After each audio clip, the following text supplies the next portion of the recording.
আমাৰ ফলে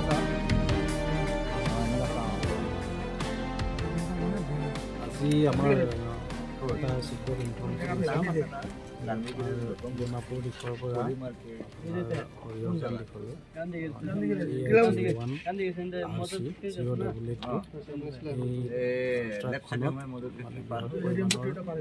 narcotic drugs আহিছে বুলি আমি এটা সংবাদ পাইছিলোঁ আৰু এই সংবাদটোৰ ভিত্তিত আমি এটা স্পেচিয়েল কাষ্টিং বনাইছিলোঁ।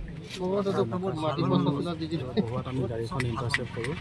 গাড়ীখন ইণ্টাৰচেপ্ট কৰি আমি গাড়ীখন প্ৰচিডাৰ ফ'ল' কৰি আমি চেক কৰাত গাড়ীখনৰ পৰা 70 পেকেট ড্ৰাগছ আমি জব্দ কৰিছোঁ আৰু গাড়ীখন চলাই অনা যিজন চালক তেখেতেই মানে কণ্ট্ৰাবেণ্ডটো কেৰি কৰি আছিলে আৰু তেখেতকো আটক কৰা হৈছে আৰু এতিয়া প্ৰচিজাৰখিনি ফ'ল' কৰি আমি তেখেতক আমাৰ অধিক সোধপোছভাৱে আমাৰ জিম্মাত লৈছোঁ।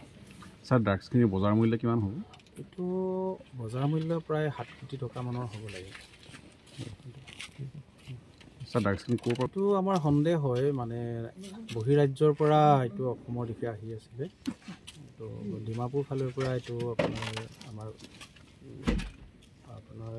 গোলাঘাট দিশলৈ আহি আছে।